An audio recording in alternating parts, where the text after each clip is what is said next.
Yeah, you're going to want to watch this episode of The Boneyard.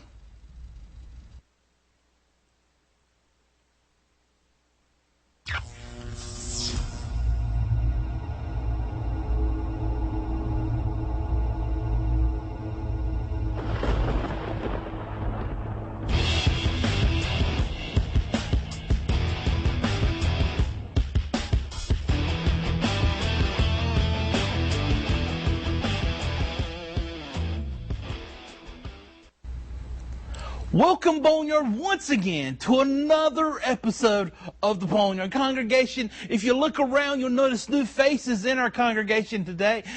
That's because I invited some friends to come and join us. To all our atheist and agnostic friends, welcome to another edition of the Boneyard. To check out our other episodes, be sure to check out our YouTube channel. Check us out on Facebook. Check us out on Twitter. Check us out on iTunes. We're all over the place. And of course, check us on our homepage, bonetv.net. You can check out all our past episodes and find out what we Christians believe. So I want you to settle down and join us here at an intelligent conversation.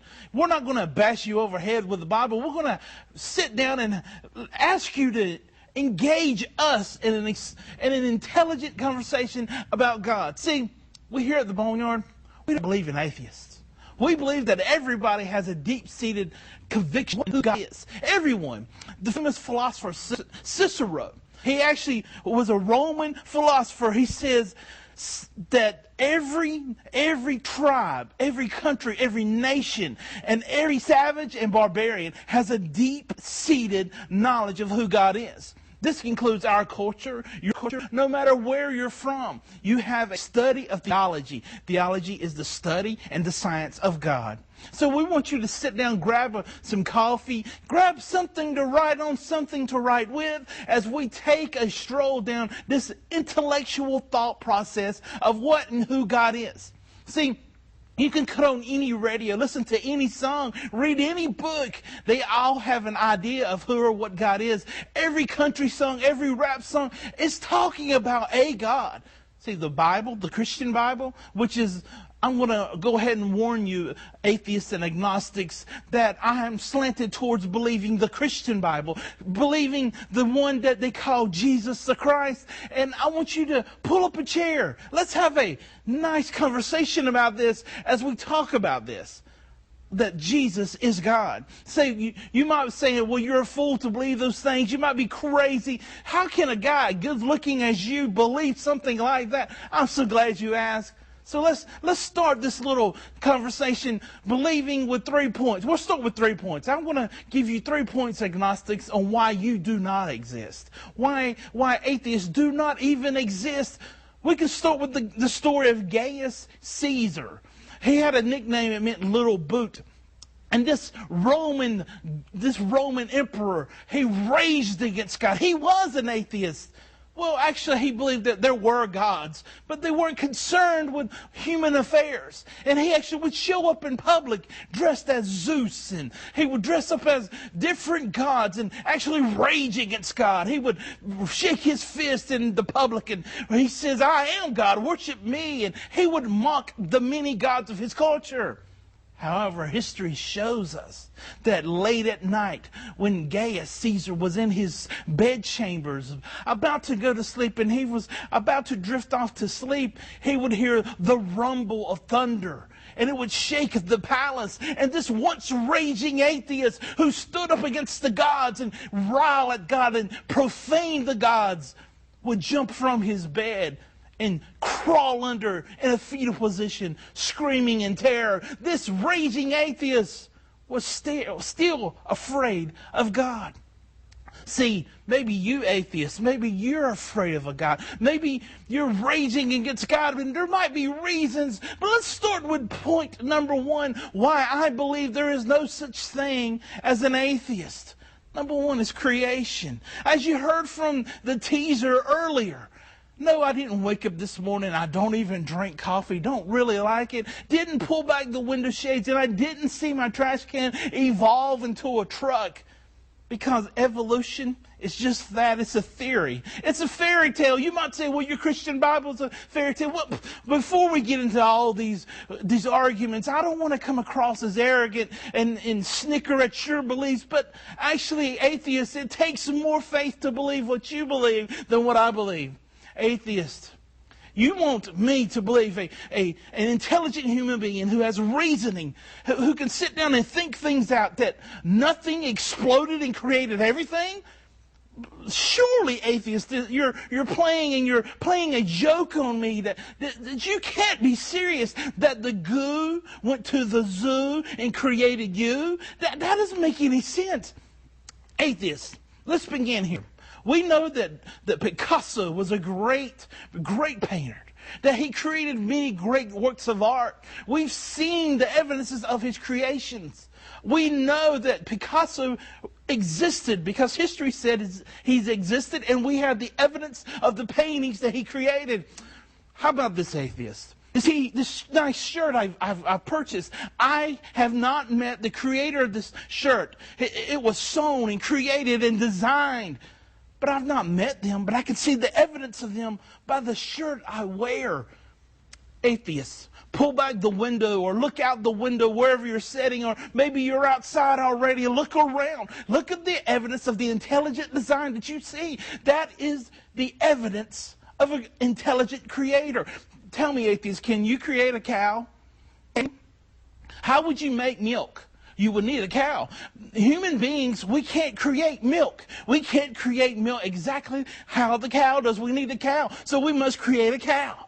Isn't it crazy how a cow can eat green grass and create white milk and turn it into yellow cheese? This is awesome. There is a creator. Notice I drive a Ford Explorer. This Ford Explorer did not evolve from a Pinto and was once a wheelbarrow. It was not evolving. Atheist, by your own beliefs, you're against child care. You're against retirement homes. You're against family units. You're against all these things. You're thinking, well, why are you saying these things, Kevin? You're assuming, well, you believe in evolution, of course.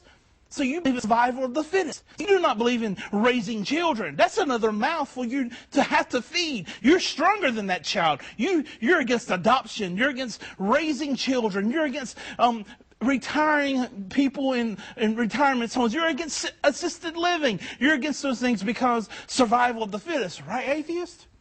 Okay, maybe not. Let's keep going. We looked at creation. Well, I'm going to look into the Bible, what the Bible says about you. Now, you might say that, Kevin, you're a fool to read from that book. Well, this book that you say I'm a fool from reading from actually calls you a fool many times, because it tells me there is a creator. A couple of years ago, bear with me, a couple of years ago, when I was much younger, a couple of years out of high school, me and a friend, we took a cross-country trip. We drove all across America seeing the great wonders. See, I was younger then, more vigorous and excited, bright-eyed, long before life, tainted me and made me the cynical man that I am.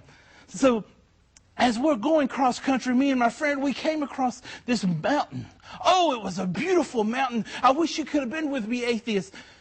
And the weird thing is, as I looked at this mountain, I read down at the plaque, and it told the story of how the trees on the side of the mountain bended because of the wind and erosion. And it caused the deep cuts into the mountain to form faces. And it caused the faces to be smooth because of the strong wind. And the faces on this mountain were of American heroes. Yes, I'm talking about Mount Rushmore.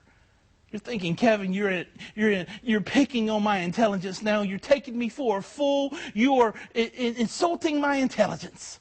Well, atheists, you do the same thing when you believe that this world evolved from goo, from nothing. Nothing exploded and created everything. Creation is evidence of a creator. The watch on your wrist did not evolve. The increment details of that watch that keeps time is proof that there was a clock maker, a watchmaker. The same thing with the human body. Numerical statistics of the human body are off the charts and impossible to evolve. Every human cell that is in the human body it cannot exist missing one point. There is no missing link. Notice scientists will dig up a fossilized tooth or a pinky bone and build a whole model on that. Our science and culture keeps changing, trying to prove that there is no God.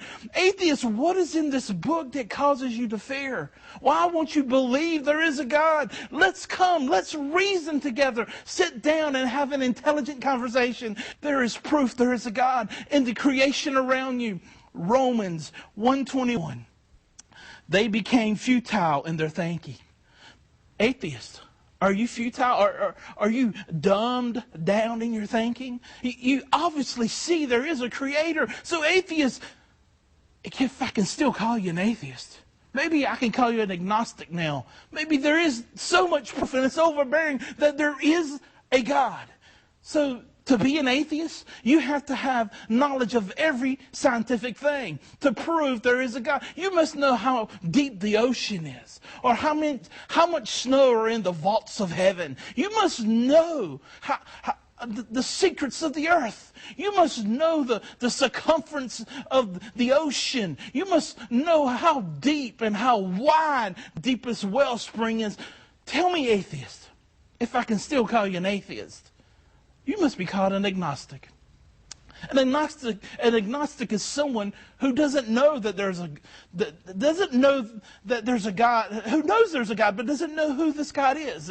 That you have an impersonal relationship. You're an agnostic. You don't really know, but you know there's something. So atheist, if I can call you an agnostic, because you have to have enough intelligence to make a scientific inspection of the theory that there's a God. So atheists, there's no such thing. So agnostic. As we look in Romans 1:22, they're striving to be wise. They are being made fools of themselves. How many times have we seen science made a fool of themselves because they put together these theories? An example? I'm glad you asked, agnostic. How about Charles Darwin? This man who was a racist. If you look at the name of his book, The Origin of a Species, a much longer name. And it's actually Charles Darwin's view on racism of minorities. He was thinking that if you were a minority, if you weren't a white man, that you were less human. That's where this came from. And that sprang into Planned Childhood. Planned Parenthood is where it was placed in minority neighborhoods to keep the race of that neighborhood down. The woman who planted those abortion clinics was a racist and hated people. She was someone who was a white supremacist, if you would. So tell me, agnostic, are you racist? See, I'm starting to peel back in your theology. Tell me, agnostic, please tell me. You expect me to believe your side of the story, that racism is okay and evolution is the way to go and nothing created everything? Do you see how foolish this sounds? Agnostic, please, let's come together. Let's reason. For those of you who are watching by YouTube and iTunes, please know that I'm not throwing rocks at your beliefs and I'm not picking on you. I'm coming together. Let's reason together. Let's begin with a second point called common grace. Notice the sunny days when you're walking on the beach and you can feel the sun on your skin and it's warm, or you hear the cry of a new baby, or you hear a nice song and it just moves you. This is called common grace. This is good things. Now, agnostic, you have to have good things in your life, right? There are good things that you have every day. Maybe it's the flavor of a glass of wine, or it's the smell of cookies baking. I don't know, anything good. Tell me, agnostic, those things are right. This is called common grace. This is the grace that the God of the Bible pours out on everyone. It's just good. Now you might be thinking, well, what's the definition of good? This is, of course, the same question that Pilate also asked Jesus. What is truth? What is good? What standard did we have? I'm asking you the same thing, agnostic. How do you know what's good? Is there a standard? Does society decide what is good? Or you, personally, your opinion? Does culture decide what is good? Or is it just your opinion? If we go by everyone's opinion, maybe someone could walk up and says, well, I believe rape should be legal. I believe I'm allowed to do anything because it makes me feel good. No, there must be a standard of what is good.